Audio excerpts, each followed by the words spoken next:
Today I am going to narrate a short story on the topic, the tale of Lengo and the mermaid, retold.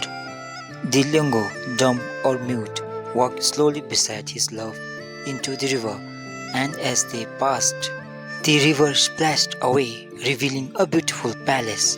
This is the story of Lengo and his love. Not so long ago, a Lengo, dumb or mute, known as Lengo, roamed the streets of Wangdue. Originally from lovely village of which falls under the jurisdictions of Wangdue Bhutan. Everyone in the neighborhood loved him so much that they gave food and drinks.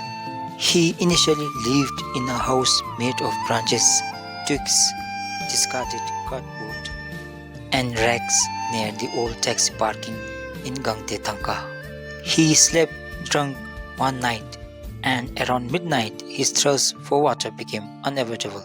He almost got bitten by a group of dogs while looking for water. The next day, he relocated his home near the Punachanshu. He woke up thirsty so much that if he waited any longer, his body would crumble from dehydration. He looked up at the sky because it was the 15th day of the Bhutanese calendar and the full moon was set up to light the night. However, it appears that the cloud overpowered the moon. It was dark and silent. All he could hear was a rushing sound of the Punachanshu. He now walked slowly towards the river. He had barely reached the river's bank when he noticed a beautiful girl in blue monju and Onshum Kira as the only bright figure. Her eyes sparkled so bright that he could see his way to the river. After drinking a handful of water, he went back and continued his sleep, least bothered by the presence of the girl. She appeared the next day and after the next day, and it became a routine for her to be there, but one night he couldn't see her in her usual spot.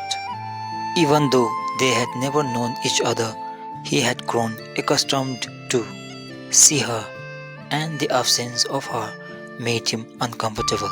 He crept out of his house and took a look around. She was seen swimming in the river, a little away from her usual spot. What a witty young lady, he reflected to himself. Would you like to come with me? She said, suddenly appearing beside him. He was stunned and was about to say, I am dumb, but not a psychopath. Like you, when words flew out of his mouth for the first time. He covered his mouth with his hands, eyes wide open, looked at the girl. He said, Hey, again. He spun around and exclaimed, I can speak, and she grinned and jumped alongside him. The girl was trying to say something, but he never gave her a chance in his joy at finally being able to speak.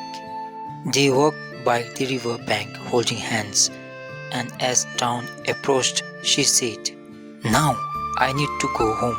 My parents might be looking for me. I will see you tomorrow. He agreed, and she went by the river's bank. He tried to speak something the next morning, but he was back being dumb like before.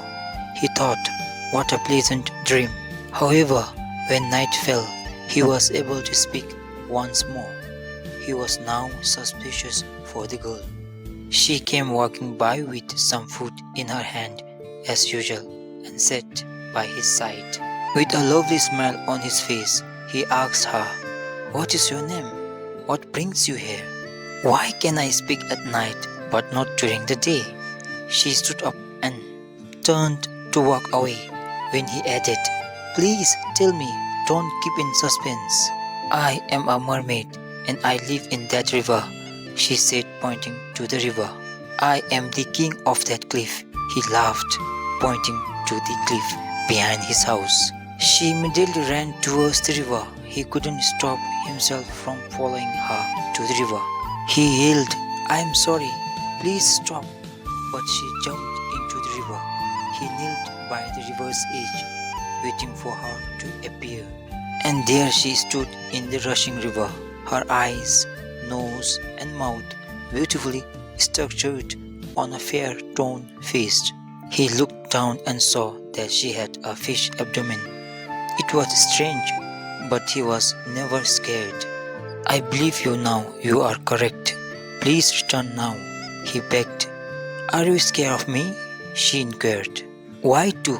You are someone who helped me, she returned, and they stayed up all night, admiring the sky and the river.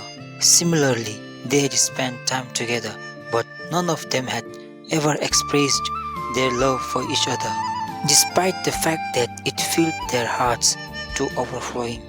After a few days, weeks, and months, she asked him to accompany her to her palace.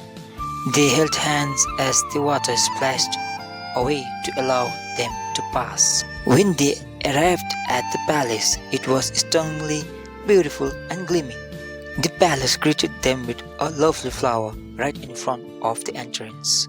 It was, of course, the most luxurious place he had ever been.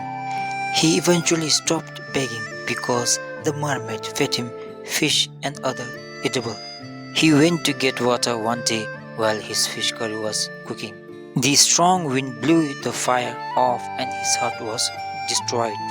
He rushed in but couldn't contain the fire. He sat by the river in cold winter breeze that night without a place to call home. He was aware that it was the 10th day of the Bhutanese calendar and that she would not be arriving on that day as usual. All he could think about was getting through the night in the cold.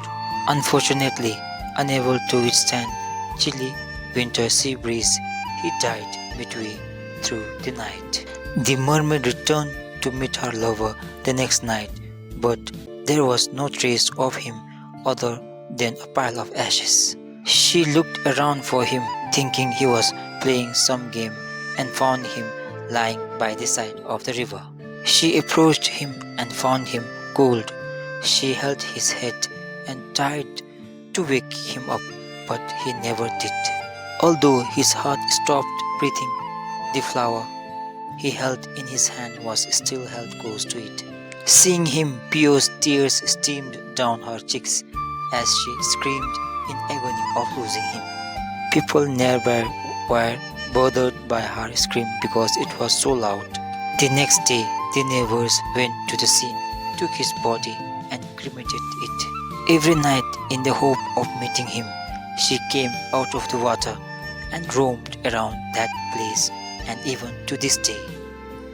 People believe that the mermaid frequently comes in hope of meeting him. If you like this story, please like, share, comment, and subscribe. Until then, thanks for being with me. Thank you.